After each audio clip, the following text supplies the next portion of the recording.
Andy and Remington Steel Show on your screens tonight.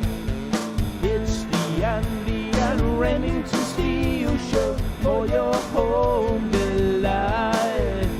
We're talking about Age of Sigmar and anything else that is cool.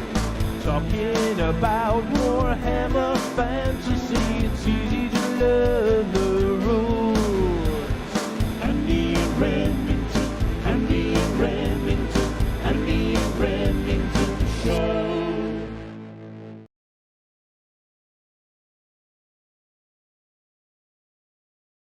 Welcome one and all. It's time for another spicy, jam-packed edition of the Andy and Rem Show, and as you can see from the thumbnail, we have a Clash of the Titans brewing. But before that, I would just like to say that I was going to open the show by heaping praise on Mr. Remington. And by the way, guess what he's eating before I expose that to the world? That's what we're playing here. I was going to heap praise on him for his wonderful Christmas present that he gave me, which was a big pile of cryptocurrency, because I saw that my portfolio had increased in value by £12. However, upon refreshing it 1 minute ago, I found that it's now dropped by 12 pence.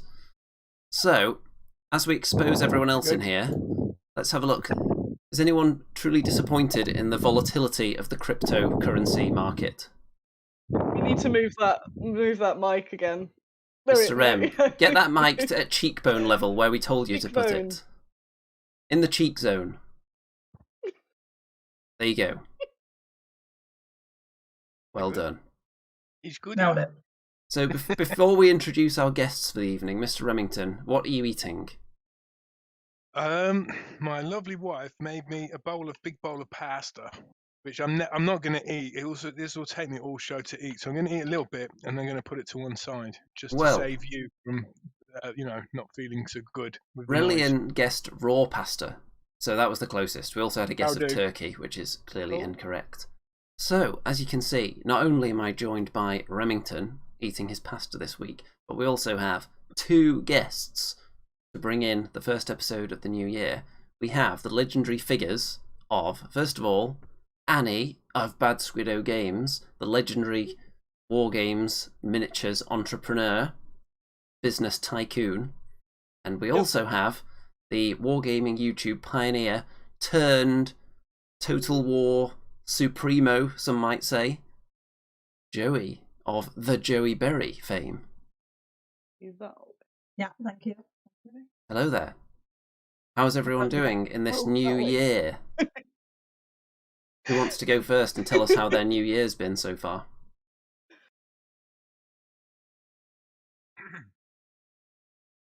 Somebody. Hello? Can I Hello? answer? Hello? I'll answer that. New Year's Eve in Leicester. I noticed that you've moved the microphone down again, against our instructions. Oh, bloody hell. Cheekbone or not at all? New Year's in Leicester was the quietest I've ever seen or heard it. Nothing was moving, not even a mouse. I'm sure that's a poem or something. You know your video's gone off. Yes, I know. I'm working on it. It's a slick production, man. Good. Oh God. This is why we keep returning to this show as Titans of Wargaming. This is how we're able to attract the A-list guests, because our production values are second to none. It's just a smooth operation from start to finish. It is incredible, isn't it, Andy? I mean, we've got two guests here who, work with, millions of pounds worth of, gaming goodness. And it's me and you, still out there waving the banner. Isn't it nice to have come on our show? I mean, they could have gone anywhere. We do humble you. They came here. I'm probably going to get told off by Annie any second. I can feel it. But No? they could have gone to Warhammer Weekly, couldn't they? They could have gone to, I can't remember any of the other shows right now, but there's dozens of others that boast a plethora of subscribers. It just so happens that YouTube has done something to our subscriber count where it looks like there's not as many as there actually is. So, but it does that, yeah. Yeah, despite that, here you are. So welcome and hello. See, that's an Oh, intro, you did the Andy. classic wave. So what have you got to say for yourself? You start with Joey. What's been happening? You all right? Yeah, I'm all right. Got through Christmas, which is largely for me a second job where I have to like cook all day, wrap a lot of stuff, and take 0 credit, Oh. Yay! which I resent quite heavily. So I'm saying it live on the show now. Did you get any gifts? Someone actually did get me a lovely scented festive candle, and I love a good candle. Nice. Did you get any hobby stuff?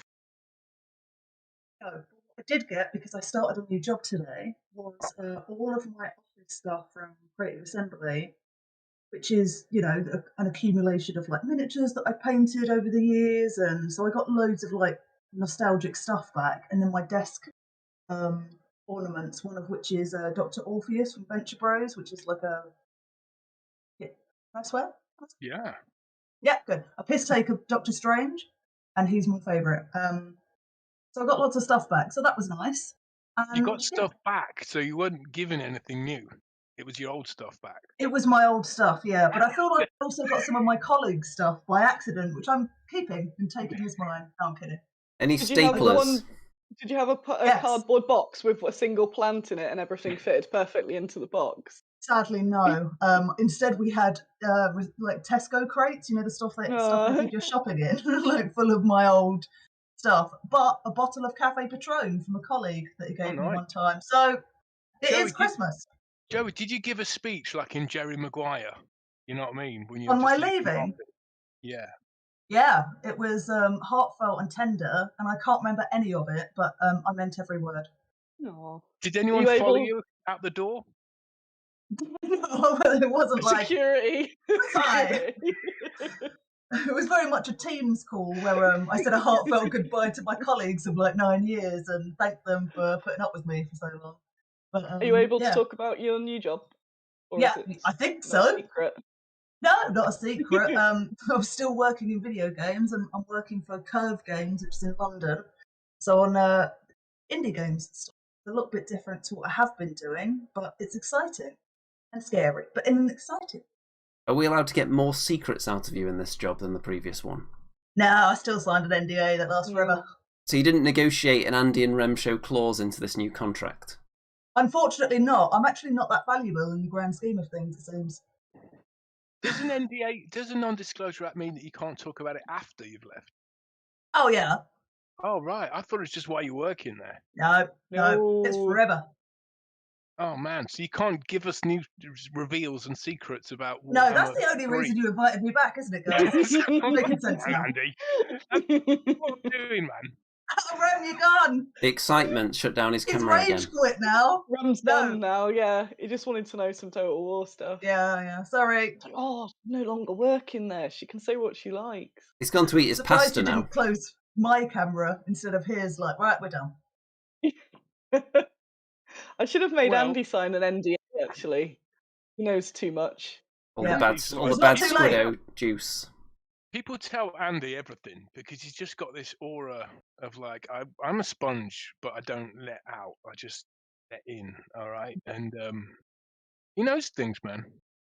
He knows things, but he won't tell. It's quite annoying. Don't you, Andy?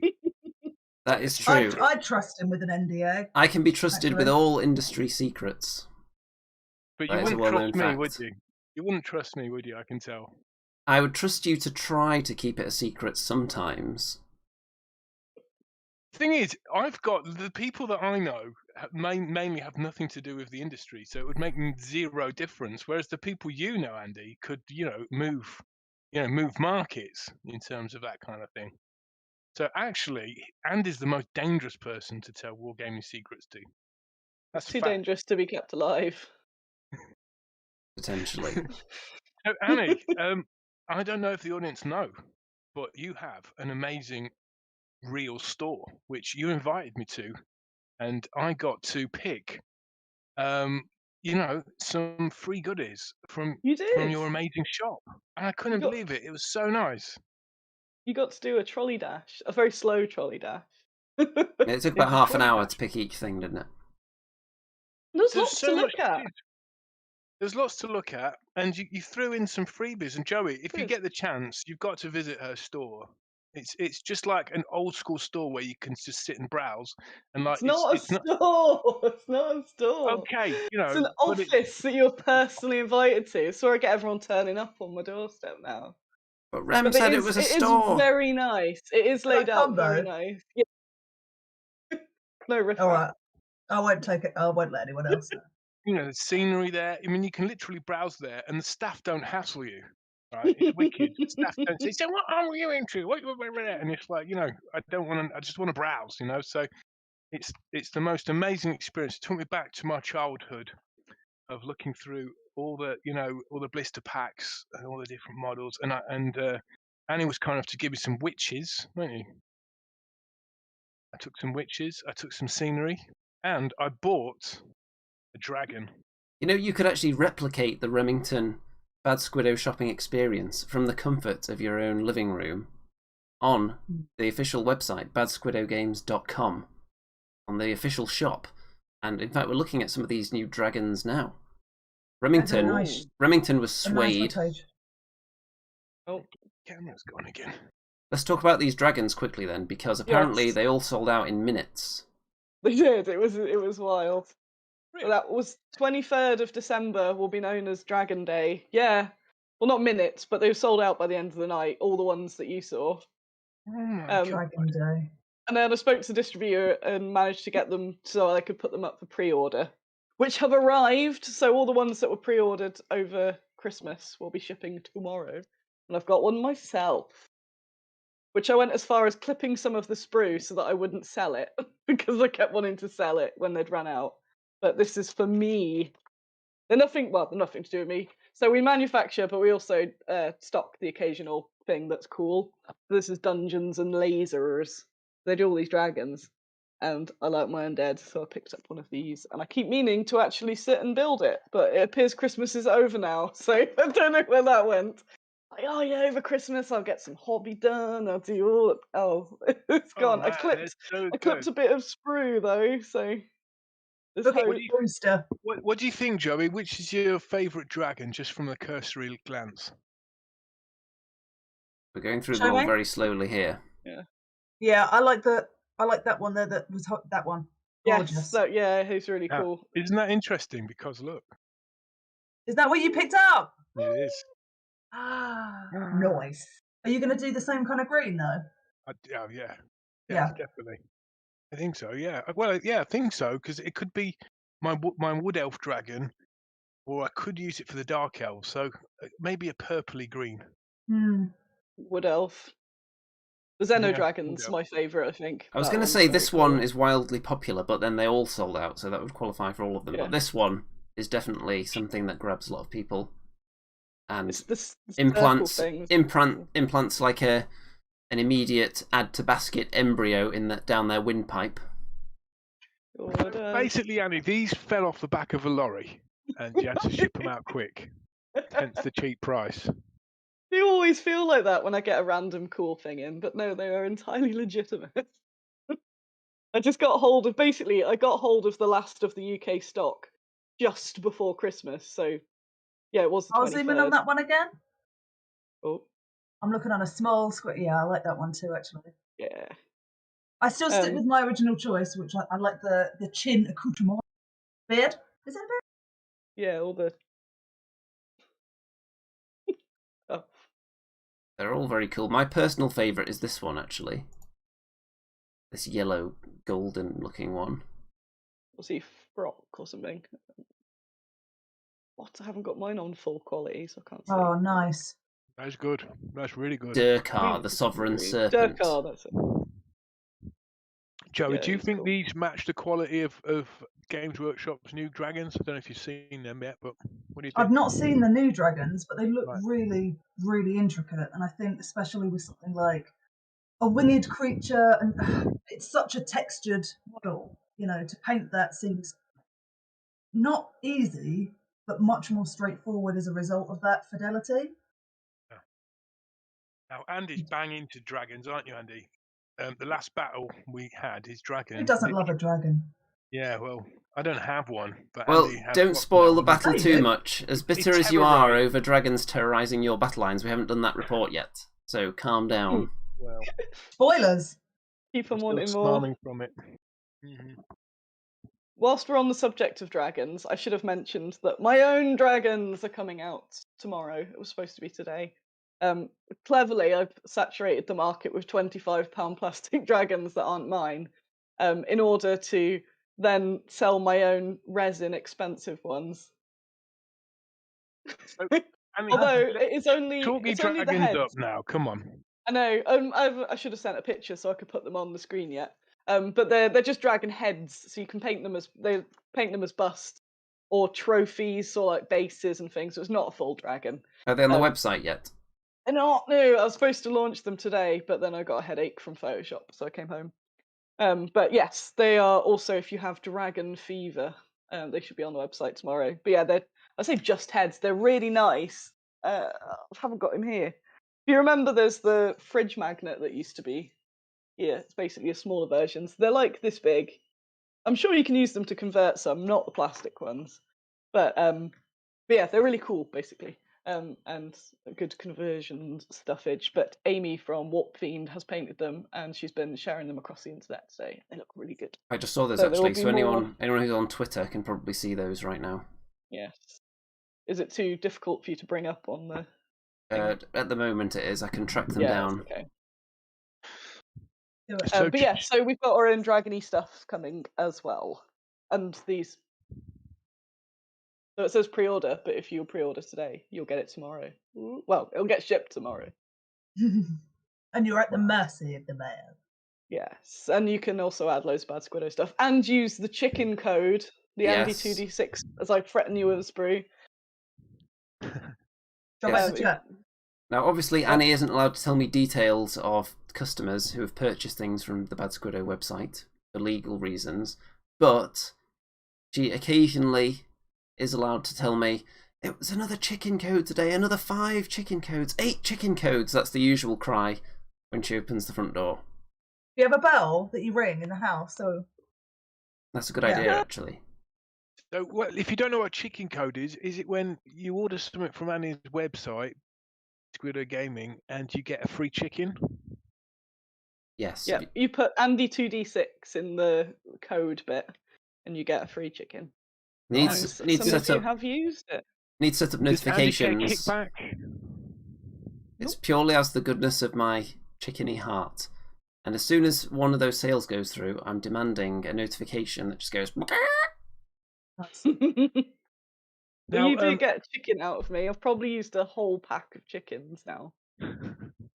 Now, Annie, we talked about your wonderful Christmas gift to me and my amazing Christmas gift to Andy. But what about my Christmas gift to you? Have you checked on it recently? I haven't set it up yet. Well, You it's bloody can worth pester me 50. tomorrow. It's worth 50% more than when I sent it you. So that is What? the gift that keeps on giving. I'm gonna do it. I kept thinking, because I'm old in the brain. I kept thinking I'll wait till I'm on my computer to do it. Yeah, fair But enough. it's not, is it? It'll be phone app, so I could just do it from my phone. Do it which would phone be app. better. So Yeah. yeah, My basically- portfolio's just gone up 30 pence in the last few minutes. No. Rem, is Yeah, it fun yeah, to but I- imagine the money that you have? Like, is it fun? Is that why you get it? Well, I did actually a bit more research for my end of it, but I'm just sort of I sent it to these guys for fun. If that Nice, makes any okay. sense. So We're what- now yeah. stock bros, crypto I bros. think it was mainly just to convince Andy that it wasn't some pyramid scheme. So you got us in for free. Gave us our starter pack. But it's not a pyramid scheme. Here's your starter set. It's not a pyramid scheme, but here you go. Here's a little bit. Now you just need to give all your friends an incentive to get in on Yeah. it as well, and then they do the same. Like, technically, if Rem gave you 2, like, that's literally. Yeah, it's kind of a pyramid that you're building here. We're his downline. How many others has he got on his downline? It's not just us. It's like that. Exactly. It's just the beginning, Well, look, Annie. Joey, put it this way. Every week, Andy asks me, how's stock doing? How's this doing? How's that? And in the end, I thought, do you know what? I'm just going to give you some, and then you can monitor it yourself. Get literally invested in it himself. Although you do keep reminding me that if I ever put £75 into Bitcoin, then you get a bit of money back from them. You keep $10. You keep dropping that bit of info in for me every now and then, just in case. I'm not making fun. I don't know anything tangible about it, but to me, it's just fun to imagine that you got it. You look at an app, could be 30 quid or nothing. But do you have anything fungible? That's the real question, isn't it? Well, that's becoming answered more and more with each passing day that Bitcoin survives. 10 years of people saying it's not real, it's fake, la-di-da. And we're seeing that the world is becoming more digital, and people are talking about the metaverse. In fact, a lot of work is via the metaverse. We're doing this show via the metaverse, and you can only assume that that world is going to get more percolated and more perforated around the world. And so I'll begin with P, sorry. Yeah. First thing that came to mind. And yeah, thanks, Anna. You're just like one of my students in the class. It's just like one little comment. Get out. Yeah, so we can see that, what is the currency of this metaverse? Well, it's going to be digital currency. And whether you think it's Bitcoin or not, that's a different thing. But it is happening before our eyes. And so Rem coin, Rem coin is coming. Rem, do you want to talk us through these pictures, Joey? Put your thing up here. Oh my god. That one's my favourite. That was in Poland at the European Team Championships, and I think I was deliriously hot. With no sun cream on, and very dehydrated. But Annie, didn't you take this? I did, yes. I was looking for some photos that I had, and unfortunately none of them were good. No, that's representative of my everyday. I thought I'd have taken more, but no, just you eating. Yep. So the real question on people's lips is, when are all these going to be turned into NFTs? I love that one. I was very drunk that evening. Oh dear. That's free. You could literally snip that right now, and then you technically own it, I guess. So no NFTs required. What do you remember about the Polish tournament you were in? Is it what are the highlights for you? I really loved the atmosphere of that. I met a lot of people. I waxed a Scottish man's balls. Oh yes. Yeah, that was great. The food was amazing. It was very cheap to drink there, but I was also looked after, so that it was just a really nice atmosphere. I had a lot of fun. Where was it? Gorzał, right, in Poland? Yes, right? But it's not pronounced like that. But I can't remember how it is pronounced. But yeah, but that place, yes. Phonetically, you could type it in that way, but it was great. Like, I had a lot of fun. Annie, I think that was each other IRL, or was it Cardiff? Cardiff, right? Yeah, no, Plymouth, which is the next photograph on the thing. So yes, people who are watching, we already know each other. Yeah. But me and Joey were kind of around the Warhammer tournament scene about the same sort of time, which feels like 10 years ago or something, not 2 years ago. Yeah. But fun fact, I lost every battle I played against Annie. No, against me, of course. How many's that? Yeah. Every battle. No, because I absolutely smashed Stephen Wren in Cardiff. So. Completely by accident. It was amazing. I talked about it in the last live stream because he had there was every reason for him to win with his fire-based army against my flammable trees. Didn't. It was the best feeling. It's the only reason I didn't lose that entire tournament. No spoon that time. Oh, good tree, do you think you'll ever go and do another tournament? It depends on the rule system. Like, everything that I've got is fantasy battles, so it's all square bases, it's all old rule sets, and I am too lazy to rebase them. Fair point. Well, me and Andy were in Warhammer World last week, and I think about a third of the room was playing sort of fantasy-based games. A few tables Age of Sigmar, but there was almost 6 tables playing Warhammer Fantasy. Oh, saw a really? Bretonian army. Oh. Well, yeah, it looked amazing, and just Hmm. from the way the armies look, they do look they do look miles better. But individually models look better in Age of Sigmar. Got that. I can Yeah, only I assume it like was a the little rank and event there. file chunk though. Yeah. What would you have guessed their point value to be? Like, were they 500-point armies ish, like big ones?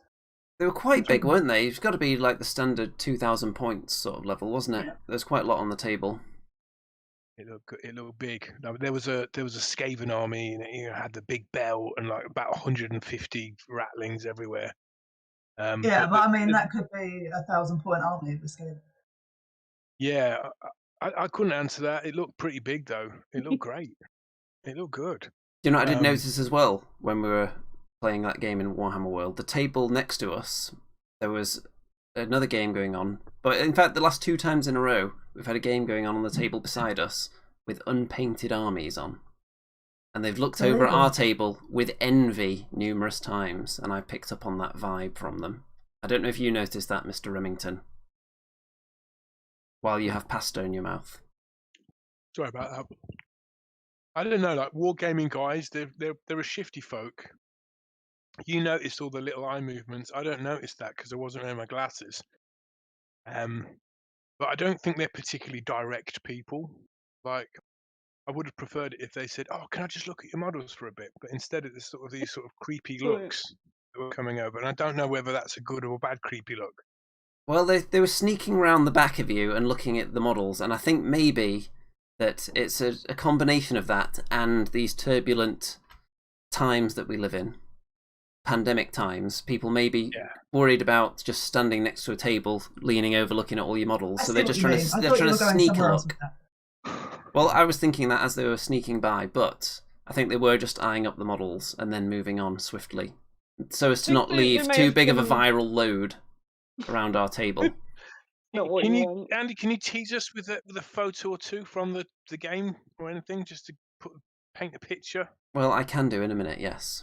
I wanted to talk the picture on the screen. Yes, do it. Do it while I'm finding that picture. That's Joey's first tournament. That was at Plymouth, and that was when we first met.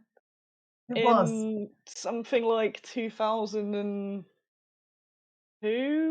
2001? No, not 2001. 2011. 11. Something like 11. Yes. And she was all shy, look, and then she got a beer. It was all okay. Hey, that was cider, that was, and then I was fine. Cider, yes. I missed that place. They had a sofa. They had the sofa outside. I liked that. That was one of my favourite places, actually, the Giant's Lair. That was awesome to learn in, and I think there were loads of we're on technical difficulties. Yeah, keep going. It's just me messing with things in the background. Got it. Sorry. Yeah, I had loads of people like really patiently help teach me rule sets and stuff, because I'm not the best at maths, and obviously working out stuff like, you know, what to hit on, all of that could be quite tediously long. So I was really grateful to have the patience of a lot of people to kind of bear with me and, you know, help out on a lot of that stuff. And once you sit in action, you've got context to all of the numbers, it makes a lot more sense. But yeah, there were a great bunch of people there, and I think Annie also meeting you there was really lovely, because I don't know if you know this, like there's not many women about, like there's not, or there wasn't at the time. Literally in person. I know it's better. Well, online's a lot better. I don't know about events, if it's sort of changed much. Well, a friend of mine did a tournament in Newcastle around that way and said there were a couple of women playing, as well as so I think it's definitely reached out a lot more over the past 10 years. But at the time when we were, you know, starting YouTube, you had your channel with Liz at the time. Yeah. And that was it was like us. There were like 5 of us that existed in the world and on the internet. Well, that's when I worked out, I did 50, it was something like 53 tournaments in 3 years or something ridiculous, because I went tournament crazy. But yeah, the diversity then, so that was like 10 years ago, it was either just me, or you came to some, Lizzie started coming to more, which was awesome, and then occasionally sort of 1 or 2 people, Maria, who I think went on to Guild Ball. But yeah, very, very few women. But yeah, I've noticed definitely via Twitter, again, because even just on Twitter there were only a handful of us. But now there's absolutely tons. So I was going Instagram as through well. yeah, I was going through Twitter yesterday, stalking out, trying to find some new painters. So I was just there, like prowling through everyone's galleries and seeing if they do commissions. And yeah, I was like, wow, there's so many people now, and say like the last 10 years. So that's really cool that it's changed. Say it's still got a long way to go, but it's changed a lot. I think GW's marketing's got a lot to say for that as well. The tournament scene. The tournament scene's still got a bit of catching up to do to catch up with the overall community and social media. As a recent can't be helping. As a recent tournament veteran over the last few years, then don't typically see a lot of women in attendance. Usually just one or maximum two in my experience. So maybe that'll increase over time. Maybe tournaments still have a bit of a bad reputation in general. I think so. What would the male equivalent of this be? Would it be like Andy joining a netball team? Guinea pig shows. Guinea pig shows. For a very short amount of time in my teens, I attended guinea pig shows. So they're awful and horrible and toxic, and no one should do it. But yeah, not what you expect of a guinea pig show, to be honest. Oh, guinea pig drama is insane. Online guinea pig drama. Andy knows all about this, so I always keep him topped up with the latest guinea pig drama. Me in. But yeah, so it's basically like the world of Crufts into guinea pigs. And yeah, they're just wild. So there's oh yeah, just got a comment there. Wait, there are guinea pig shows? Yes. So I went for fun. And I always entered just the pet category because I always had some mongrels, and I sort of take them in, and just go for see some other guinea pigs on a day out.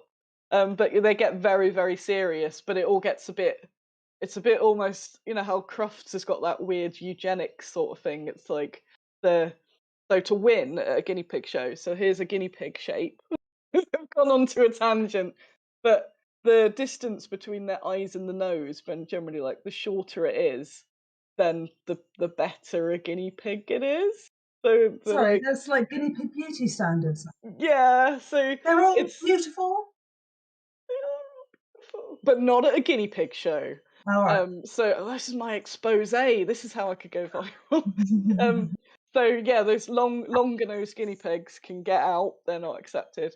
And obviously because of that, people are breeding them to try and get the perfect ones, and then they're basically just giving them away if they're not of like show standards and stuff. Very bizarre. But that was the only thing I've found that's that very similar, as in like there's no gender connected to it.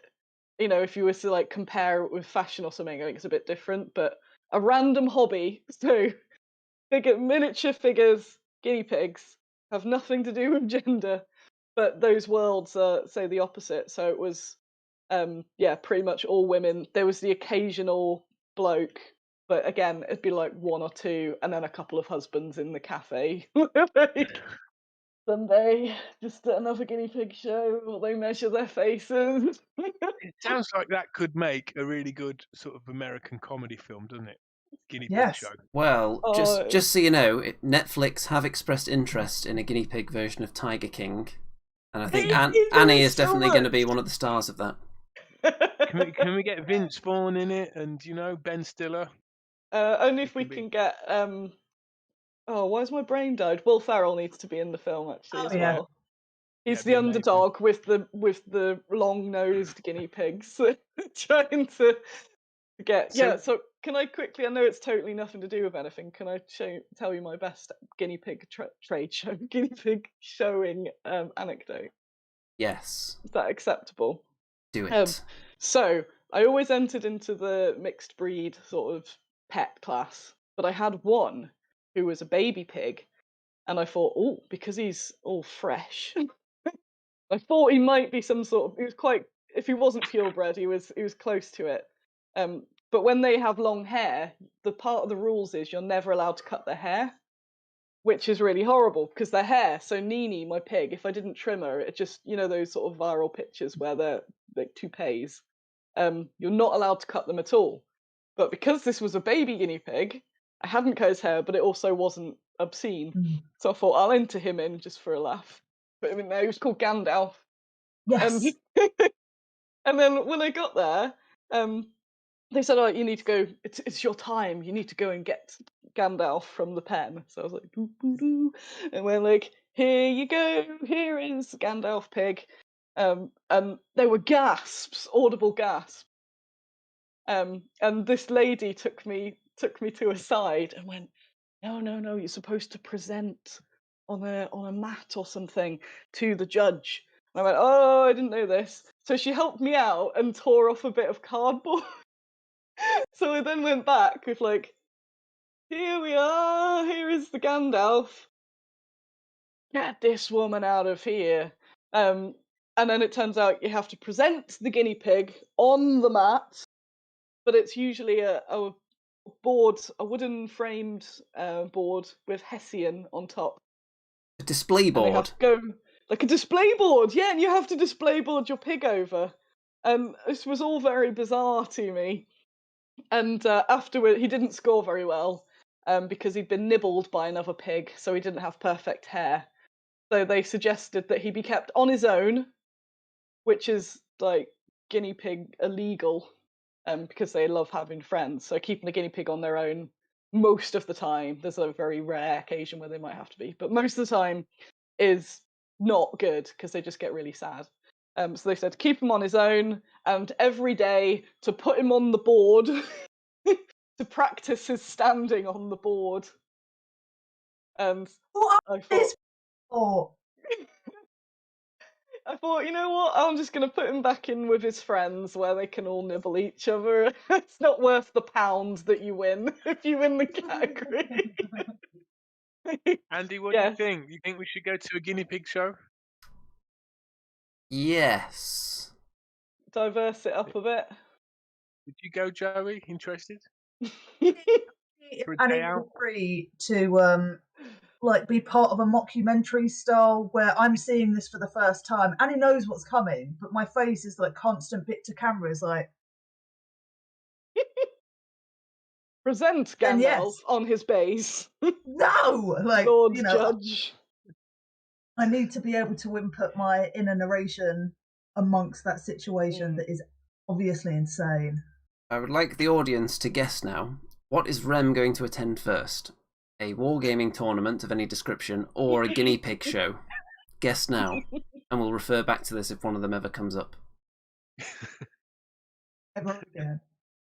Andy, I can't help noticing you showed some pictures of the gaming board from the other day, and Yes. one of the pictures featured a dragon and then featured all of my army. Can Yes. we maybe just do that without giving away any spoilers? Well, people will have already seen it. It was enough of a teaser. They'll have to wait for the battle report. But all you saw was Rem's entire army against a dragon. Oh, you took? Well, no, but most of the rest of spoilers. it was set up off the table, obviously. There you go. I mean, it's not like Warhammer Fantasy where it was just like, it was more tactics and stuff. Now it's, I don't know, it feels like more mathematics now, Age of Sigmar, a little bit. It definitely is. You don't get punished for facing your unit the wrong way.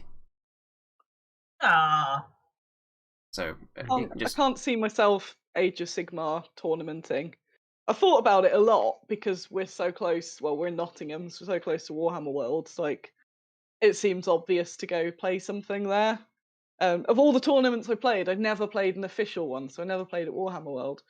And when I moved here, I thought, I'll get into some GW stuff, and then I can play some officials because I can't travel. I can't believe I travelled to so many tournaments, which I obviously couldn't do now. So I thought, it's I've got one on the doorstep. It's maybe good to go in doubles, right? Do a doubles one. Yeah, you know what? That wouldn't be too bad. But I've still got to learn all the Age of Sigmar stuff, and I spent so long learning all of 8th, and I know that the I know, right? and like again, and I did all that learning when I didn't have anything better to do. So the amount of time I spent going on. Yeah. it wasn't so difficult for Rem because he just spent all that time learning a little bit of 8th, but still played it. That's That's right. I just asked Andy if I got stuck. True. But now, like I can't remember who I was ranting to a couple days ago, which is one of my common rants about Age of Sigmar, is that you can't tell at a glance what things are anymore, or even by the names. You can't be like, oh, that's the High Elf General. You're like, Yeah. oh, that's a big guy. Oh, that's the warrior priest or whatever, and it explains roughly what the thing is. But now they're all just like the snakerer, the snakerer, the snake and winger. Well, obviously, you know what I mean. It is They've all kind got of really long IP names that don't explain if you can't get an idea of what the thing, whether it might be like a fast cav or something like that. So it feels like you do actually have to learn every single rule. And the biggest bit that I don't like is that before, like you had the sort of universal rules, and then you'd have some rules for different armies. So yeah, it'd be stuff like they have terror or fast cav. What was the other stuff? Like, do they have like berserk? Was that a thing? Frenzy. Like So that kind of stuff. yeah, so that applies across the entire everything. So you learn those rules, and then they say, yes, I've never played these against orcs before. That unit has frenzy. I know what that does. But now it has like orcish charm or something like that, and like everyone's got their own rules, but they all do the same thing. So you need to know almost everything to know what you have to do. Yeah, so it just seems just from my outsidey. Each time I kind of look to do it, I get a bit like I'm just going to spend the whole game not knowing what anything is. Yeah, you could look at stats, but the stats don't mean anything because there's always extra rules for it's all the almost stuff every underneath. model. What I'm hearing is that Annie should probably play Kings of War then. I'm up for a bit of Kings of War eventually when I finally build stuff. Because that does have the same thing. When there's a special rule, it's just the same wording on any unit, and you can look at the table and see, okay, those are cavalry. They're pretty chunky. They're probably going to hit hard. Age of Sigmar, you can't really do that. You can't look at something and say, okay, that's going to be quite fast and also hit hard, because it also might have some effect that is going to just drop wounds on every unit within 12 inches, and that's the main way it does damage. Yeah, and you won't know about it. Yeah, and you won't know about it really till it happens because there's so much stuff. And it's just things like if a unit's got +1 toughness or something, it's like it's +1 toughness, but there's not. There's a paragraph of like explaining some weird reason it's got +1 toughness, and it's called like. But when the wind blows from the east, then it's +4. And like special skin of. The thing that gets me, Annie, is like you learn drafts, okay, you learn chess. The rules, there've been rules for hundreds of years, and that's it, right? But a game like Age of Sigmar is constantly evolving and adding new bits, so you always feel like you're behind. Yeah. Right. But surely there's some uniformity though. Like there must be some base level of like. Is it still point allocation? Are there still leaders of? Yeah. So now the rules are very, very small, which is great, but all the rules are on the cards for the individual things, so everything's got cards attached. So it's like the base rules are really simple, but then I'll have this dragon, and this dragon's got an A4 page of its own rules, which I guess you had before to some extent, but every single unit's got its own sort of cards. So what happened with me is I just forgot a crucial rule that perhaps could have helped the outcome of the game change a bit, but there's so many to remember. I guess it's just experience, and like you just stick with one thing.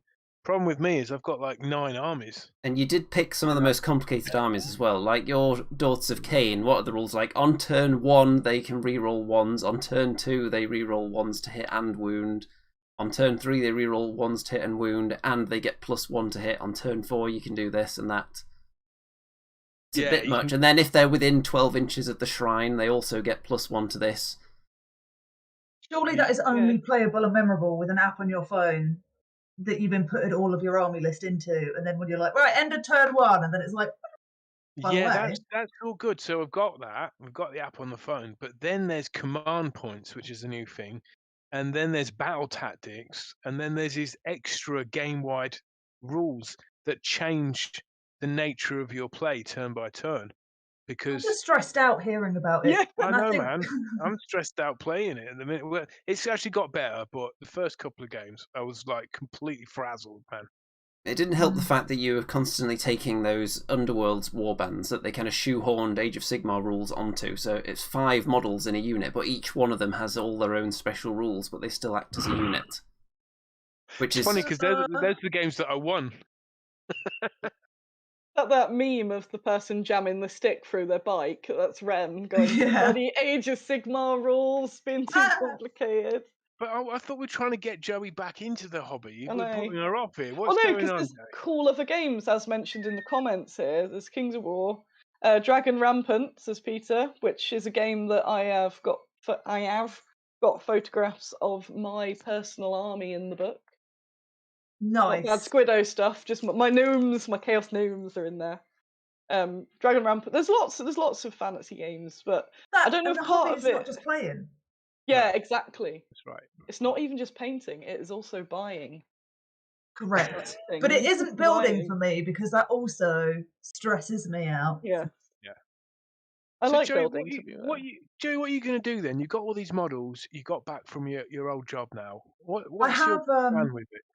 I have what I do have with round bases is when they first did I've got like the Wood Elf box, and it's just basically like the old 8th models but with the round bases on them, the ones that they kind of initially brought out and before they transitioned everything over to the new Age of Sigmar world and branding. I guess just that window of pre-end time or end times. So I've got those, and because with the amount that I've moved, so if Annie and I hung out last like properly 10 years ago, I've moved from Devon to Kent to West Sussex, now back to Kent. So I mean it when I say that my original Wood Elf army is absolutely battered. The dryer, in cases, all kind of like broken away. So I really want to Any metal model? recreate that. Couple. I've actually got one of my prized Wood Elf possessions is a Droiker that isn't printed by me, but printed by someone work, and it's so beautiful. If in a bit I'll put myself on mute and go downstairs and show you. But so I got lots of little things that I can do. You like old games day, blister packets of stuff. So got quite a few minis. Do you want to sell them? Do you want to sell them? I don't know. Maybe I'll show you what stock I've got up. If you want a some lot of them are just go on. If you want some advice on destroying the paintwork of your models, then go to Rem, because his transport solution for his armies is horrific. No need. The most care he's ever taken is to put them all in a tray standing upright at the start of the car journey. That's the best he's ever done. Woo! And any speed bump, and there are arms flying everywhere. There's bits of potpourri flying off the bases. I stand by my paint because there's job. potpourri on the bases. Right, that's right. Let me get one and show you. He stands by his paint jobs, what's left of them. Okay, well, while you're doing that, let me excuse my pajama trousers, but we are in a COVID world, so... Jacket on top. Yeah, this is my work uniform. Let me put myself on mute and go get some of the stuff I've been painting over the past year, because I have been hobbying, just not gaming so much. I'll be back. Rem, you show them. Okay, let's see what Rem's got to offer then, while Joey runs away to collect something. This is a Wood Elf Way Watcher, and is it metal? It's metal. Do the elbows still have paint on them? Yeah, I might have put varnish on these, but this guy's stood. I think I could do a better job now. Maybe you probably can't see that, but that's a mixture of potpourri and moss that I put. How does it smell? Give it the smell test. Is it still there? Well, when I first applied the moss, it was like bright green, and so slowly over time, it's decayed into sort of autumnal look. You could put a few drops of oils on it and smell lovely again. Yeah. Why not? I mean, you could spend quite a lot on basing materials, but you can find stuff in nature, can't you? And around your mum's house. Or you could buy stuff from Bad Squiddo Games that won't deteriorate in minutes. Yeah, exactly. And talking about Squiddo, look at these amazing stone heads that Annie Hey, gave me. These are wicked, man. These thank look brilliant you. on bases. What have you got a plan for them? Yeah, for my Daughters of Cain, really. Yeah, I'll put the heroes on them, I think. Ren was Excellent. very, very impressed by the Bad Squiddo office. I said to Andy, I bet he's all like, oh wow, it's like a real company. And that's pretty much what he said when you go in. It's not just some like thing she does from the kitchen table. Every time we show him something that you've done, he's wowed and amazed and in disbelief. Like the first time we showed him your website, it says, "Oh wow, you've got a real website and everything." Website! It's good, you're the hype man I need, Ram. She did a model! Yay! Anything new you come out with, just show it to Rem first on camera. Should, yeah. It was proper, man. I gotta tell you, It proper. is cool. So what you got for us there, Joey? You just missed out on seeing this exquisite Weight Watcher model. That was real moss I put on 10 years Oh, ago, no. and it's sort of decayed a bit, but kind of looks cool. Yeah, I like it. It's like real That- weathering. That's potpourri there. That's a big potpourri leaf. Nice. Yeah. Yeah, I think that's genius. I love that. Yeah. I got my Dryker. Again, I didn't paint this one. My one's much, much worse. I used to have that model. That's a really nice paint job. It is, yeah, it's gorgeous. So this has been sat at my desk in Creative Assembly for about 8 years. Love that one. I know. And these were, so I've been painting some miniatures for a friend of mine. I'll go for this one, like this Oh, one. Cool. what's that from? Flavourings, I believe, and I've gone for a oxidised copper kind of a paint scheme. So they're a little bit bluey turquoise, Yeah, with some very yellowy, pinky, orangey pus bulges going out there. Some nice pustule action. Yeah, We like a bit of that on this show, don't we?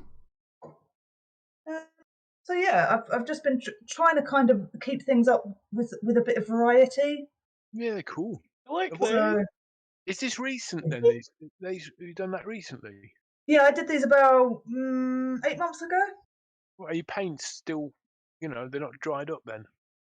No, I've still got some paints. Although that said, my mate did send some along with the models because he doesn't love painting and I don't love building. So when we were in the office together, I would be like, mate, would you I'll paint those for you, and we just do a bit of a switcheroo. So fortunately, he sent a few of the colours down, but let me have some freedom with the paint scheme. So that's been nice to get back into, not to have to stick to I don't know, Army Book standards, but Yeah. So well, past 8 years, you've been at Creative Assembly, and one of the main games there, would it be fair to say, was Total War Warhammer? yeah, for sure, yeah. And you've not been put off by just being surrounded by that world all the time. No, not at all. I think definitely through work did I learn a lot more. I guess, and I'm going to make a comparison that is not intended as a dig, but in that kind of Lord of the Rings Tolkien universe building, right? So there's a lot to delve into and to understand. From a first watch of a movie, you're like, yeah, dwarves, elves, I get it. But there's a lot more that goes on in the history and the lore, and what with the amount of content and post-release updates like DLC and free content that we've done, you get to learn about individual characters and how they connect in the wider storyline. So I learned loads more than I ever knew before. Did you learn a Lord lot? world that they've built. Did you learn a lot about the industry because you're surrounded by, I don't know, like top level people? I guess they're only going to hire like the best people for each job, right? So you must have met some quite extraordinary people there. Yeah, from all over the gaming industry. So that's where I learned the most about because I joined as a presenter. I joined because I was doing video-based content, so it was on the premise of being a community manager. Manage that from a personality. Yeah. And when the gaming industry kind of changed from being presenter-led to being more like influencers, your favourite YouTuber, not the company, you're not listening to their voice, you're listening to your favourite YouTuber and what they think. Yeah. So when that dynamic shifted, I very much went into the more like top-down, marketing level stuff. So what are in trailers? What does the art like? To try and think about things from that bird's eye view perspective rather than being in it and executing it.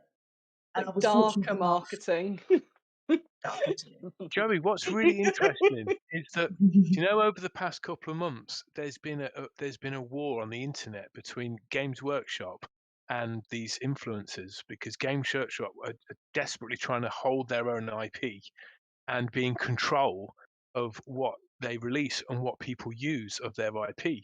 Whereas you've got these influencers that are now having to potentially sign non-disclosure agreements, and they don't want to be locked into GW's system. So there's this big thing going on at the minute. I don't know if you noticed, but there's not big. massively. I've been a little disconnected, Yeah, right, fair enough. from I guess that side of things, because it's when things were winding down at CA, I wasn't really in the midst of the marketing. So no, but that is a difficult balance to strike from both, and I have context for that now, right? So from both a creator's perspective and a business's, they're really oppositional kind of forces. That's a difficult line to balance from both sides of things. So like on one hand, you want to be an independent creator, you want to make your own content, you want the freedom to do that with a fantasy lore, but that is still something that is owned by a business, and it's such a tricky thing to deal with and now manage. because of Warhammer TV, you see, and Oh yeah, of course. they want content for their thing, and Right. so that will actually mean taking market share away from the YouTubers, really, and right? And how do you? And I don't know the answer to this question, but like, how do you then leverage that influencer sphere of things, because it isn't necessarily a business's voice, and I know that firsthand. It's not always a business that you want to hear from. You want to hear the perspective of someone that you listen to, that you trust, and that's often an influencer, and someone on YouTube who creates content or is on Discord or on Twitch just talking through it. Like, you want to listen to that voice and their perspective. That's why they've got such a broad reach. But So I don't know how you solve it. Well, in my mind, I thought, well, wouldn't Games Workshop just choose the best influencers that are making the best content and put that on Warhammer TV and pay them for it, right? It's an interesting thought, yeah. But I I don't think it think muddies things a bit. I think there's lots of reasons why they. Well, I mean, funnily, it doesn't. One of our mutual friends often joke that I'm in it for the money, because it's in the comments, by the way. See him. Excellent. See he's him. right. But it's that kind of thing, right? That's the tricky line that you draw, and does that affect their integrity? Like, I don't know, but could it affect the perception of integrity? Well, say if GW did do something like partnershipy thing, I know they do to some extent by giving some people the early stuff, but say what you said, Rem, became a thing, and then they go, here's now sponsored this wargamer channel that's a racist. That's then loads of implications on them. So it's that sort of keeping the distance that I think is important. The kind of content I meant was people that were talking about the lore or rereading stories. Like, there's one. But I still mean, like, they might not just be on the show being racist or whatever. So that's just an example. But that person's still, like, whenever you work for a company, you're reflecting that company. So if you've got a bunch of sort of unmonitored people that you don't know very much about, then that's, what's the milkshake duck thing where everyone just turns out to be awful. Well, obviously, the only reason GW have never contacted the Andy and Rem show for any kind of deal is because they know that we are hard-nosed journalists to the core, and we can't be contained by any kind of corporate structure. We're going to tell the truth no matter what. You can't block us with no NDAs. That's right, and some of the creative ideas. You an NDA one time. Don't worry about it. Pardon? Nothing. Andy knows. We don't talk about that. I mean, the other thing is, Andy, over the years, we've come up with some fabulous ideas, haven't we? That The ones that GW stole, you mean? pretty much. But do you know what? I have been humbled recently because I was listening to some motivational podcast or something, or I can't remember what it was. But it basically said, anyone can have ideas, right? And I've had thousands of $1 million ideas, I might argue, but unless you implement them and you put the hard work in, it really means nothing at all. So Yeah. it sort of put me in my place a bit. But we do it for fun, and I think it is fun to have $1 million hobby idea now and again. Don't you think? Well, I have them all the time. should we reel off the Remington top $5 million ideas and see if the audience think they've stood the test of time?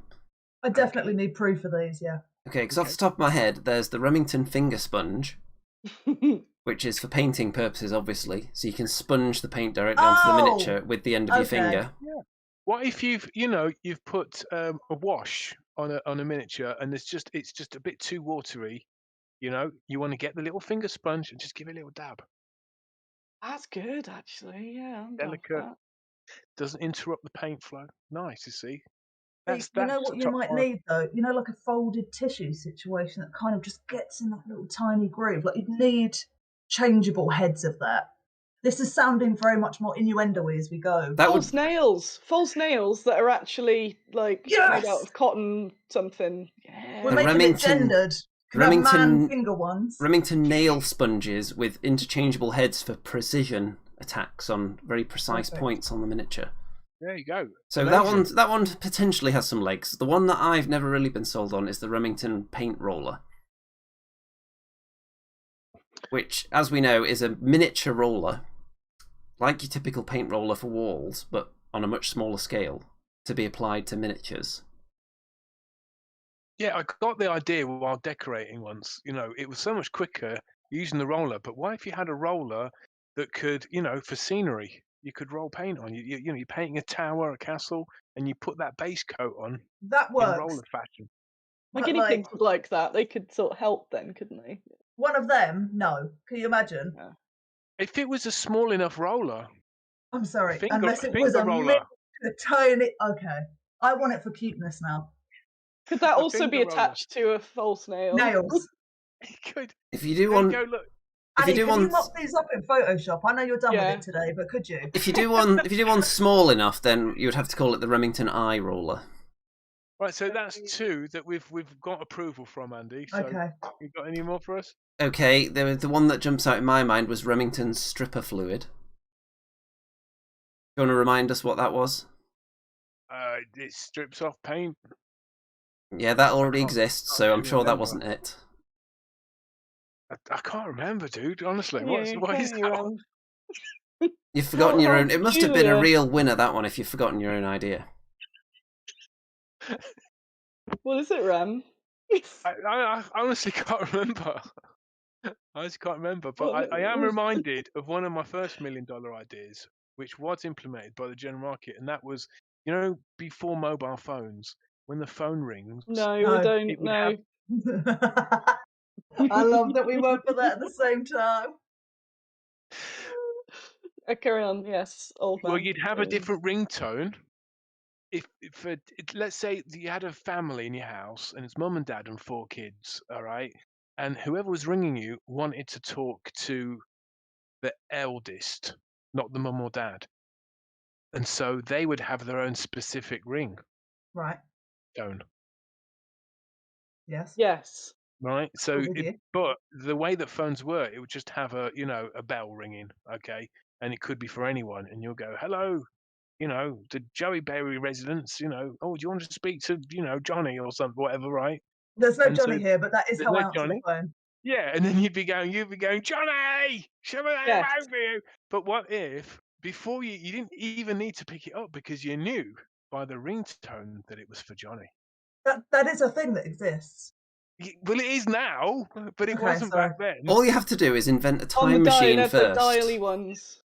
Invent a time machine, then go back a few decades, and all your inventions could be relevant, is what we're getting from this. I had barbecue sauce stuffed crust pizza.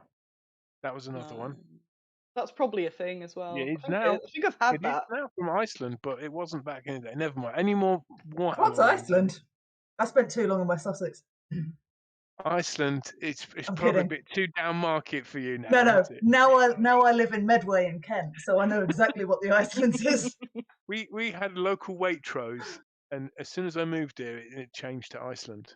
So again, Wow. probably knew I was coming. Andy, So I've got a couple of ideas that I had over the years that were then implemented by others to great success. Millions were surely made. So as a child, I always wanted McNuggets with cheese in. And I even wrote a letter intending to send it to McDonald's with this idea. Thought it was so great. I'm not sure if I've ever sent the letter, but years later they actually have that now. They actually have cheesy nuggets. Nugget, so you've got the chicken and the cheese. I'm not sure because I haven't tried them because my body doesn't tolerate real cheese anymore, sadly. There are cheese bites, but they are like exclusively cheese.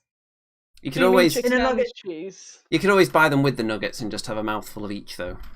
So it wouldn't take too much trouble. You wouldn't have to smuggle the cheese with you into McDonald's anymore like you had to in the past if you Yeah, wanted not your in cheesy those days. nuggets. Before phones, like mobile phones, and before you had to smuggle cheese and chicken nuggets. Yes. The second one, I'm just going to have to say it. Poo top trumps. Pop trumps. But why? That's Say a it. thing, though, Explain it. isn't it? It's a thing now, but I invented it as a child. With different poos. Yes, it exists. I see.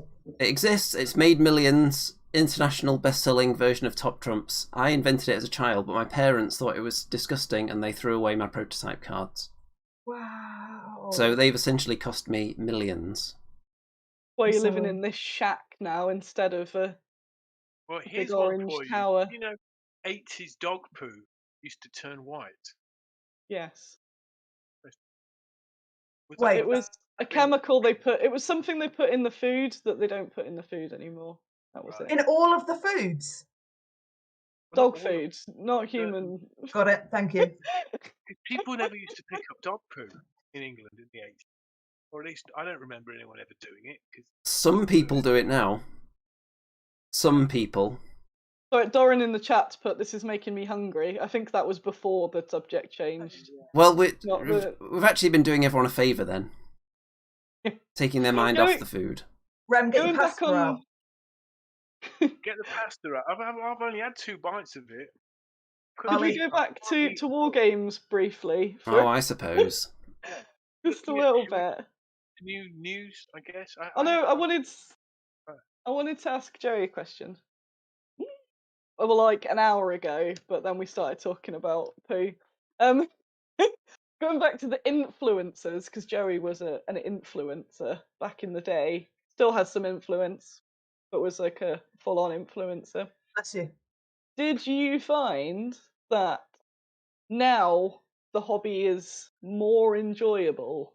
Because I always thought, as your channel was ramping up, I thought, looks like she's got a lot of pressure there, because you had a sort of a show almost every day.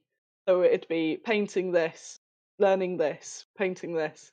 Whereas it started with just Warhammer, and then it got quite, all these different game systems, and the sort of like part of that influencer thing, like people voting for what colour to paint this and all that.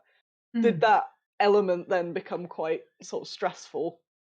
Whereas now you can just go, I was going to paint some stuff, rather than like, I've got to paint this by Tuesday. Yes and no. So, yes, definitely. In that, I think I took an absolute mental battering from YouTube at that point in time. And I'm sure you remember, but like I wasn't believed for about 8 months, and that was really upsetting, but also enlightening. And that took a little while to accept, I guess, and just to kind of grow some thicker skin, because I was also like 20, Yeah. I was quite young. So yeah, in that sense, absolutely, it took that pressure off, and that kind of like, no, I'm a real boy, like see me as someone that exists. But also at the age that I am now, pretty sure I'm a bit ADHD, and so there's a degree of like, that I can see looking back, that kind of regularity, and also the change up of okay, I've got a routine, but I'm doing something different. So I'm focusing my brain and I'm learning new things. That frequency when I, because I was always able to continue YouTube and Twitch and stuff when I was doing, when I joined CA at first. But I literally couldn't keep up with the workload in terms of like being a mum. My son at the time was like 5, getting a full-time job, which I'd never had at that extent ever, and at a big business and corporation. And I couldn't juggle those things and eat and, like be a person. No, it's just I had to really take a back seat. But in doing so, then it became a hobby again and not a means of like employment, which it became obviously, and that passion reignited, but it was worth doing at the time, and it really helped me get to a different place in myself. If that's not a really long-winded answer. No, it's good. What I was saying, stuff like, and I say like with the like, ooh. So you find something new, so you're like, oh, Malifaux, and then you're like, you know what, I just want to do loads of Malifaux. I remember seeing it in the comments, people like, you haven't done a 40k video in like 2 weeks. And I think, if it was me, and I just like, I'm not into 40k at the minute, I want to do this. But now they're all wanting that, so I guess I'll do some 40k.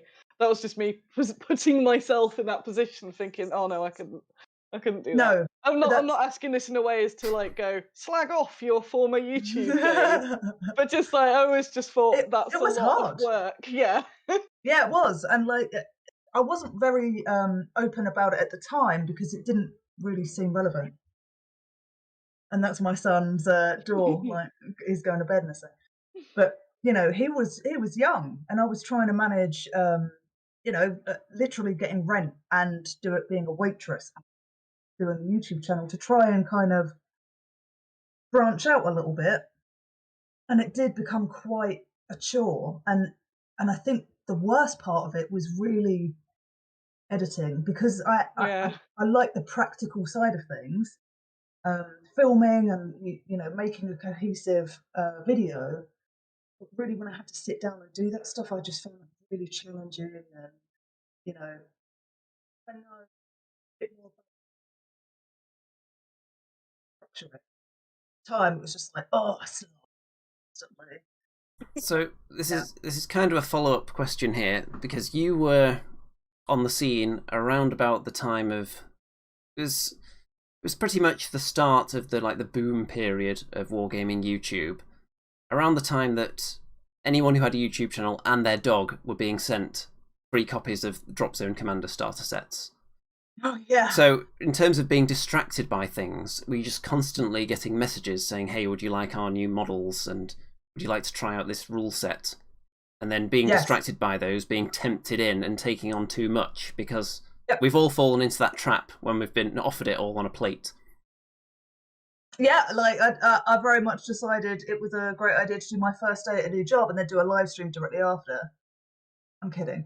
I very much like doing this. I've missed you guys. But yeah, like I got sent asked questions. Even like about 6 months ago, someone was like, "Can I send you this thing?" I'm like, "Mate, probably a bit out of the loop, and thank you, but I'm okay. I'm not going to be able to help here." But again, it was coming back to that. I'm trying to prove myself constantly, and then that didn't work much because it's about the consistency of it. So I tried to be consistent and ignore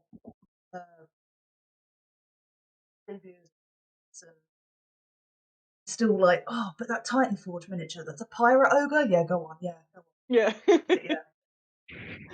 The sort of proving yourself's definitely a thing, because I felt the same, but with playing, because I was more of a player, whereas you were the painter, because I was, when I say like tournament heavy, I always felt that sort of like weird pressure to, and it was all because people would go, oh, girls can't play Warhammer, so they'd be like, right, I feel I'm representing everyone here.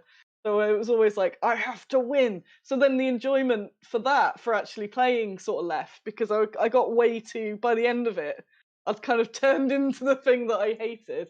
Because I was just getting like, oh no, I've lost. No, I need to win and prove the thing. Whereas now I can just play a fun game.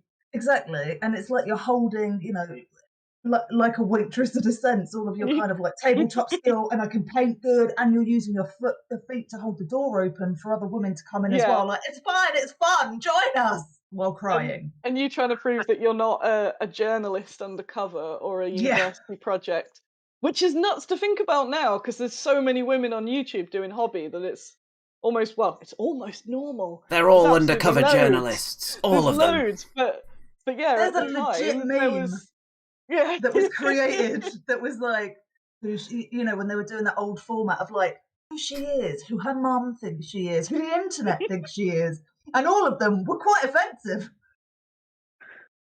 So Joey, but people didn't believe you were like an actual person because you were a woman playing Warhammer. Yeah, It's nuts. So that was like 10 years ago. But that caused so much controversy as well. Because remember all that on like the Warhammer forum and Twitter, and it was like, who is she? Well, she can't possibly be playing it. She's too good. It's probably her boyfriend's armies and all this stuff. And it's just it's like, but then there was so I did an Indiegogo campaign when they weren't really a thing, like this kind of money making like pledge situation, and like because I was poor and I had no means to edit, like if my laptop broke, it's done. So I was asked to go to Poland to do this like filming documentary for the European Team Championship. Didn't get my flights paid in the end at all or anything. And, you know, as I mentioned, despite what they said beforehand. Exactly. And I was supporting a kid. It's not as if I'm just being like, yeah, I love being on the internet. You know, it was about trying to get to a place of earning a living. And then that kind of situation occurs. So I'm like, look, if you want me to do this kind of thing, I can do, but I need to acquire funds to get a camera that isn't only working when plugged in and like lent at an angle. You know, like a dodgy phone wire that you have to kind of prop to charge. That was the life I was living. And when that because I was quite against the idea of doing it initially because of the obvious reasons. But Joey, I got a lot of hate videos and then apology videos afterwards. Joey, despite all that struggle, I guess in the end, it helped you get a wonderful career. Oh, absolutely. So, you know, that's why, was I in it for the money? Technically. Because it did. It helped me get a career. But it wasn't my primary objective. It's just a great outcome. I had to work hard within the business that I joined going, crap, I don't know anything. Yeah. People get really weird with money. Again, I know I make everything about feminism, but it seems to be even worse for women. So stuff like YouTube, if you were doing it I can't imagine how many hours you were doing when you had it. Basically, it was like every day at one point. And as soon as you kind of like want anything back from it, then so I remember there was something about the YouTube, you know, you get the funds for watching for having like X amount of views on a thing, and you know, I remember you saying you got your first like £20 or something out of it, and that was like, woo, but people are like, oh, see, she is profiting from it, and like even if she's making a live, like that's the point. Like, yes, you do it because it's fun and all this, but it's a job. And people are just like, no, you should spend your entire week giving us content because you love the hobby. If you want money, then you're not sincere. Right, but at that time I was trying to transition into that being a career. Like I did have another job. Like I had a waitressing job as well because I wasn't qualified for anything. And so fortunately it panned out that 2 years worth of extensive online torture actually does transition into a community management kind of a job. Yeah. So no, it did. So it's all worked awesome. But I was going to say something deep and cool. Well, it was things like I think when you mentioned the Poland funds or something, it was because you were doing a similar, like the reporting stuff, and at the time it was when Beasts of War was sort of doing it. Well, they still are. Yeah, they still are. They're just that they're on tabletop. But that was the comparison of like nobody cares that the people working for Beasts of War get paid. Right, and that was actually jobs. right, by the organisers to do a documentary, and I think it was like 2.5 hours by the end of it. Like, it exists on my YouTube to this day, and it's long, and it was 3 days I think we went for, right? It wasn't a super long No. cut. So that But was an yeah, it extensive amount of filming and editing and working and travelling. And again, I still got to sort out childcare and all of this kind of stuff. So it was a really hard thing to manage on a kind of naive perspective, but just trying to earn a living and not trying to deceive anyone. There was no deception. I'm still into it. I'm still painting and playing. It's 11 years later. Just people can always tell whenever I've received one of my every 8 months or so YouTube payments, because you'll see on my Twitter feed the Scrooge McDuck diving into the gold coins gif. Nice. I don't have it anymore. I believe I turned it off. Like, I don't have AdSense. I think it disables after a while if you're not active or something. Right. So you might don't want it. It exists on the internet. Watch it with no adverts, I hope. Touch wood.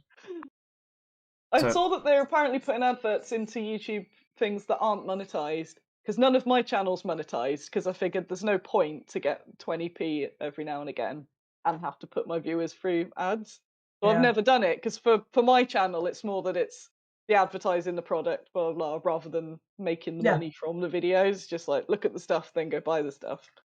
But yeah, I saw that they're apparently just going to start whacking ads and stuff anyway. I think at least if you put the adverts on yourself, you can control what kind they are, so you can set it to only the 5-second long ones, rather or than somehow set it to my own adverts. Do you like war games? Do you like dragons? Squiddo. I don't think Remington is monetized. He would be if he was allowed, but I don't think he's got enough subscribers. He's not big enough yet. But Annie, I'm very proud of all of your accomplishments since we started doing this as well. Like, you've managed to kind of create your own brand, business, and message. That's all of the stuff that, had it not been for a presence like you and you specifically, it would have been a lot more alienating to be in the hobby at that point in time. So it also is about camaraderie, and I think we had that very early on, and it was nice to be like, it's not just me. Look at these two. There's again a definite thing of like a woman, another woman. They can't be friends. Something afoot. No. And yeah, that's a part of with Bad Squiddo is trying to just make stuff more accessible, and so like going to things like tournaments. I think they're a charity. I think they're a registered charity. If not, they're an organisation called No More Damsels. That I met at Salute, and they were really nice. And what they're doing is trying to make gaming clubs and events more inclusive. So they've got kind of resources for people who want to attend, and resources for like club owners, and almost like a checklist. Right. Which I think is wicked, because that's the sort of stuff where it's like, if that is it like was the Bechdel more... test, but basically, It's like, do you think your club is accessible? Well, does it follow any of these? And I was looking through it going, there isn't a single gaming club I know or have been to that follows any, like even the ones that I was like, that's a pretty, oh no, it doesn't tick off that, doesn't it? One of them was, not just gender, it was like, does this place have wheelchair access? Like, most of the places, no. And obviously, it's stuff like, because it's, above pubs and stuff like that, but it's all stuff that needs addressing, and doesn't mean, like, shut everything down immediately. But if you, like, say, setting up a new club or wanting to move and all that, and you can start just actually thinking about this stuff, I think it's really, really good. So it's cool that they're doing that. And that there's just more people getting in on that sort of thing. And it's not like, it did feel very lonely at the start when it was kind of me, because I did it from a kid as well. I didn't know any girls at all then that were in the hobby, and it was always this sort of like, you're the outsider thing. And that's awful. That's never a nice feeling, because you don't go into something to be there and to just sit in that space. So like you said have before, to prove that you should be there as well, because it's like, well, if you're not good at painting or gaming, like, you're obviously just here to hang out with the lads or something. And lads. Lads. So like, I have to learn all of the things. I have to know all the things to prove that. Whereas just a dude can turn up, or like Rem, who's disappeared. Rem could just turn up and go, I don't know, and everyone would go, what's he like? Whereas if it's a woman, it'd be like, oh, they don't even come in here. Yeah. Not learn our rules. Rem has no doubt disappeared to say goodbye to the dog. There he is. Yes, I believe the dog usually leaves his house around this time. Welcome back. There he is. What did I miss? Lots of deep discussion, actually.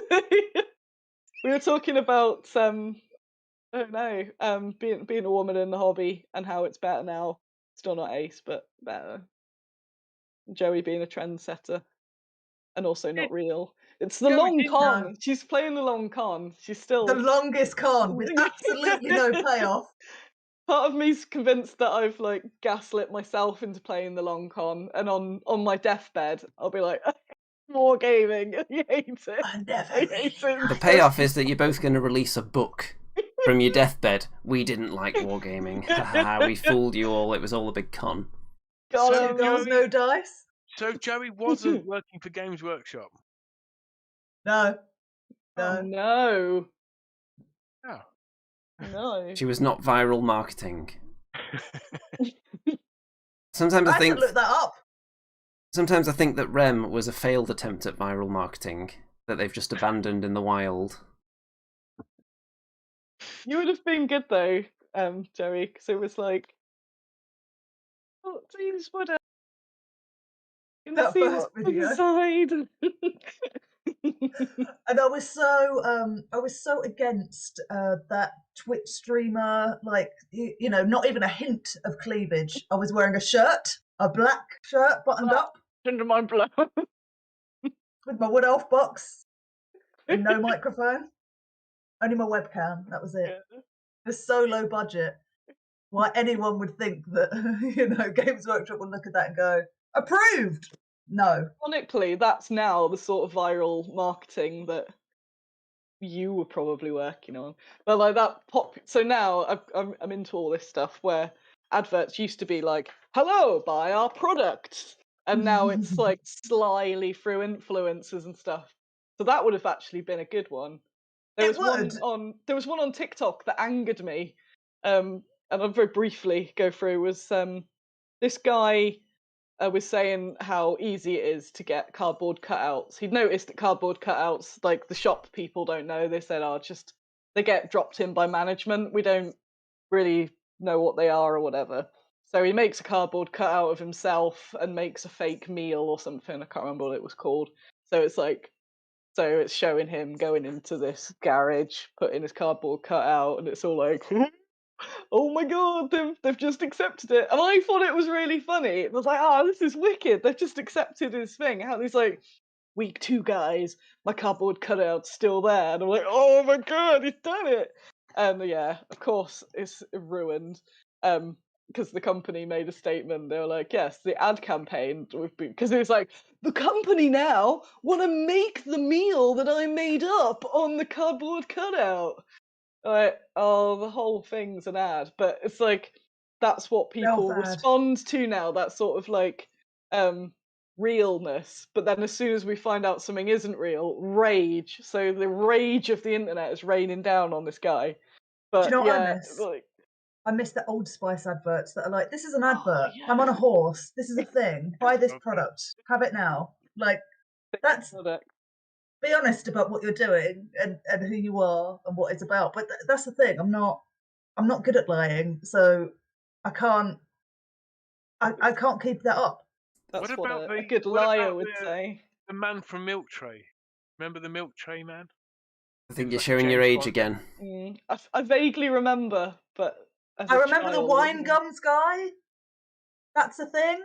Moose and this Moose is loose. What about Captain Birdseye? Everyone remembers Captain Birdseye. Captain Birdseye, yeah. Didn't they make him sexy and then they unsexy? They did at one point and then they made him old again. Because everyone went, no, this isn't how we see Captain Birdseye. Where is he now? I don't watch TV. Well, it's not politically correct, isn't it? He's probably still on a boat, like, throwing fish fingers at people, I imagine. Up and down the coastline. Isn't he in the garage? Didn't you capture him? No. That was an unrelated incident. The freezer's full. I see. By the way, Rem, Yeah. before you ask whatever the next question is going to be, wouldn't people be devastated if they found out that our attempt to infiltrate the Warhammer World security office, which was then thwarted by the security team on camera, if they found out that was a viral stunt, how disappointed do you think they'd be? I was going to crash right into the front of GWHQ in the car and film it just to see what happened with Andy, a live reaction from Andy. I think it'd be, well, you know, It's a good job you somewhat decided viral. not to do that, isn't it? And of course, we Okay. wouldn't endorse anyone doing anything you even know, we remotely did- similar to that on this No, channel. we did park in the Hedge Honcho space, didn't we? Outside. That was where all the, all the. Well, to be fair, GW they did top offer up some additional parking to customers because of the sewage repairs that are going on at Warhammer Yeah. World now. So don't get too Yeah. high and mighty. It's still up. There's still the tubes of doom all There's over still the Lenton. stench lingering around the I mean, town. that's on law. Like that's fine. You know. I have a I got fun. stuff. When I went to Warhammer World, because my first time going was with CA as part of like a work trip, and I was like, oh my god, it was so amazing. And my Warhammer Fantasy Battle rule knowledge was like, all right, I'd got the basics and I understood the universal rules and explained the rest of it, the army specific stuff. But I had to basically do a demo, like teach my colleagues how to play 500-point battles of Warhammer Fantasy. Yeah. And one of my colleagues spilled a whole beer over tables. And I was like, this is just, how dare you? Like, I was livid on behalf of Games Workshop for having, any kind of damage to their tables. But he was Lizardmen, so I was like, but technically he wins because they're aquatic. So game over! Like, and tried to furiously clean up after him. It's lucky nobody ever spilt liquid onto Rem's potpourri bases. That would be truly devastating. Last time we went to Warhammer World, they have people going around the tables asking if you want a drink. How about that? That was cool. Table service. Yeah. I'd John like it if it was a high elf, like, full headgear and. Oh, do you think the shirts. staff there should dress as cosplay in like Warhammer? 100% I do. characters? Yeah, that'd be kind of cool, wouldn't it? Bretonians, like, Yeah. just wear a tabard. It doesn't have to be fancy. Like, you don't. Yeah, have to because then if they're trying to get like some stock out and they've got one of those like poke hats, then it's Or they've got Terminator like- armor on.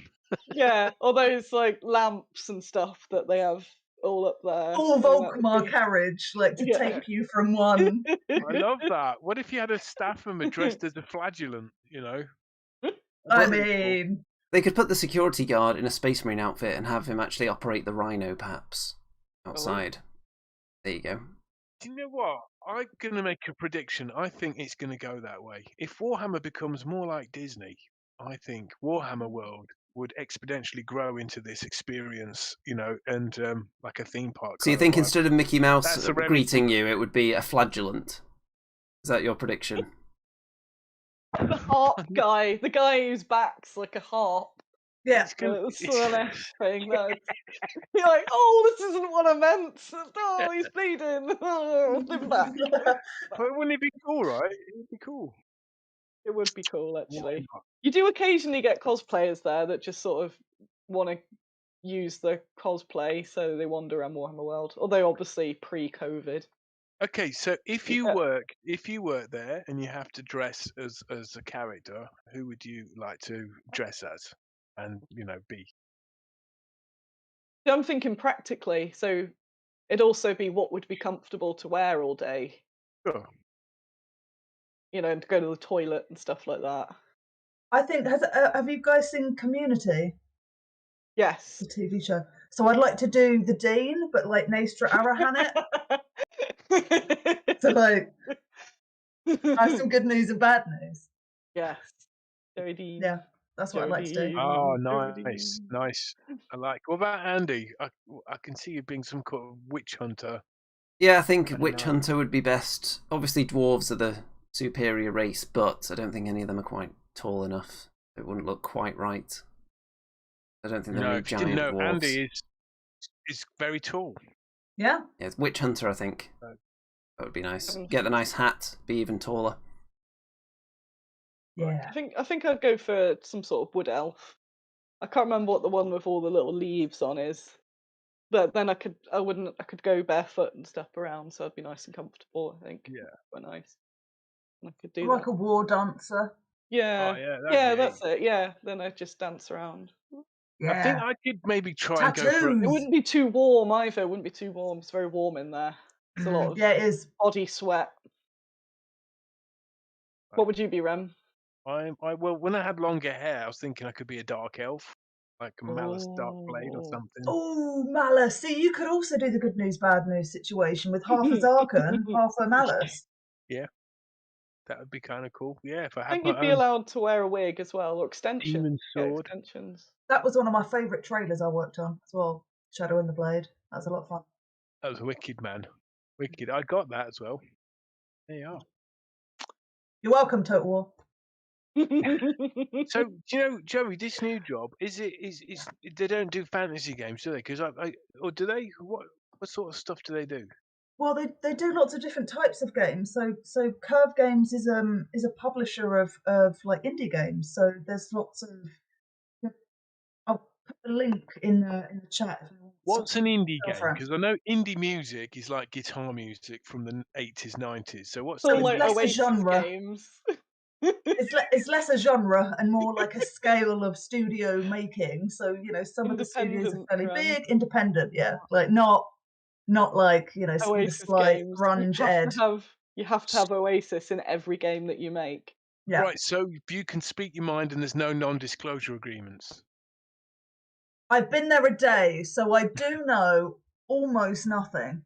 Do they have any games with Chaos Dwarves in them? No.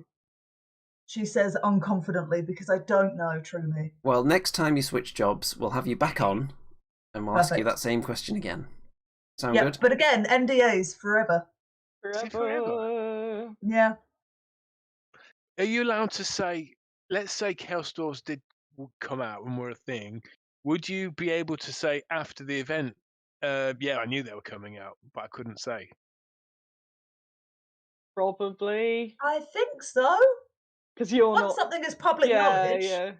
Yeah. You're not they are. if you revealing like, it then. I can talk about what I did and didn't know at a certain point in time. Ah. Okay, But not Andy, over before. to you. Andy, probe away. How Which Finder about General? if we put it in the form of some kind of riddle? So there's like two Joeys. One of them is always. No, that's in the NDA actually. One of them. that you can't answer riddles. Well, you're the one posing the riddle to us. So one of you is always under an NDA, and then the other Joey always lies. So technically, you can't tell us anything, but you can tell us negative things that might give it away if we can work out which one of you is lying and which one of you can't tell us the truth. Oh no, they'd all be fully lies. I could tell you a bunch of lies. Go on then, give us some lies.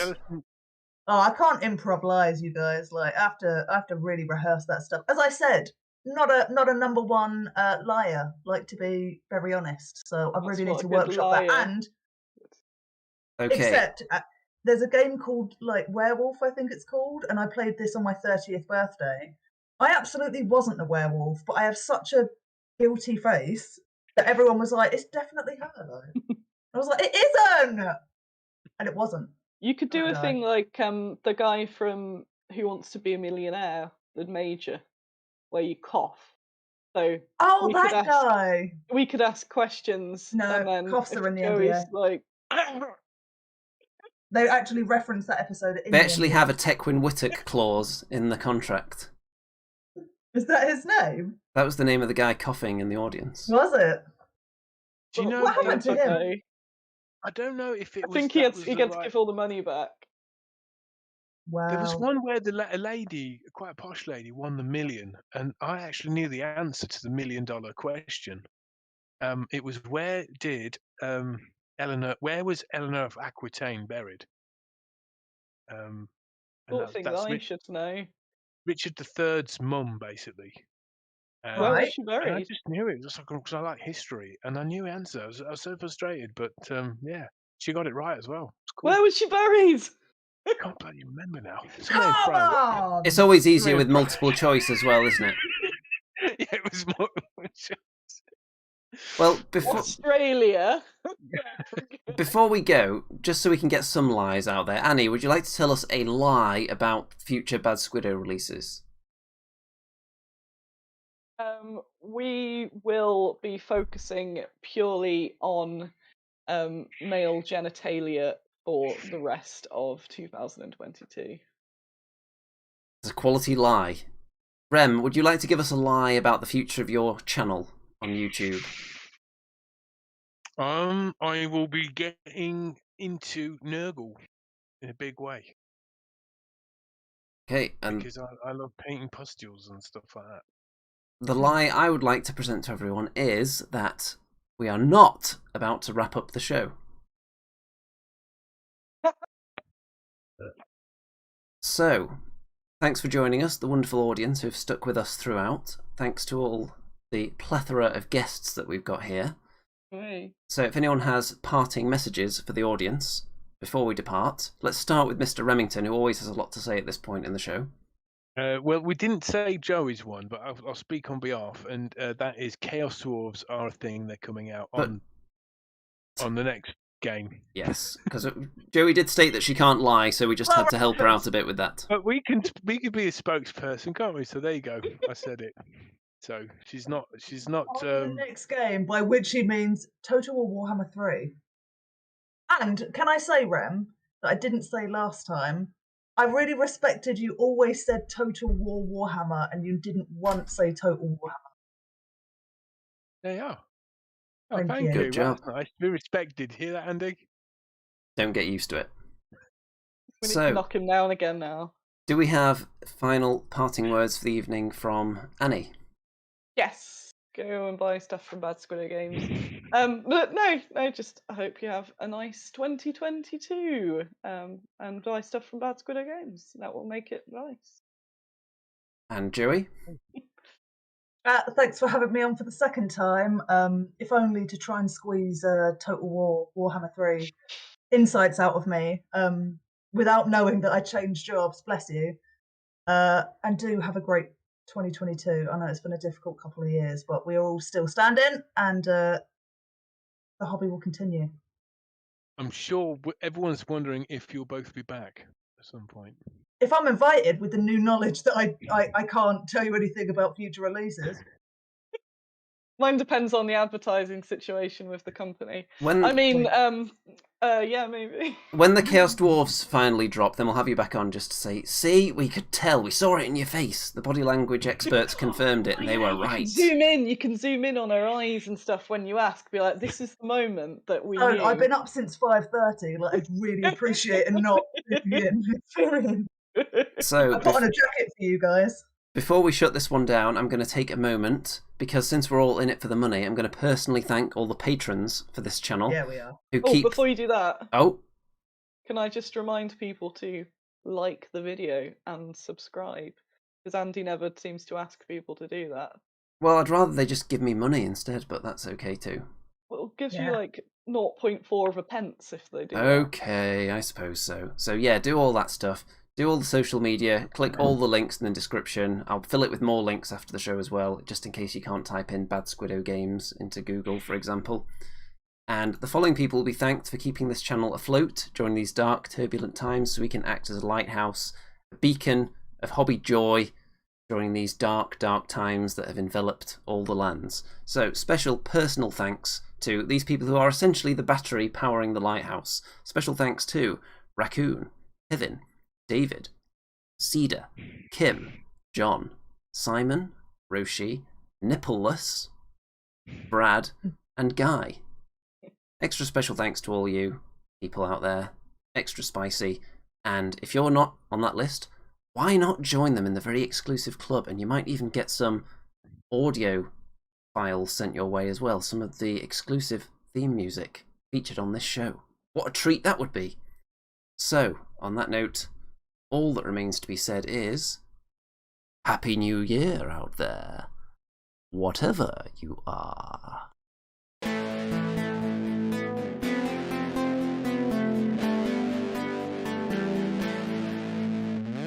It's the Andy and Remington Steel Show on your screens tonight. It's the Andy and Remington Steel Show for your home delight. We're talking about Age of Sigmar and anything else that is cool. Talking about Warhammer Fantasy, it's easy to learn the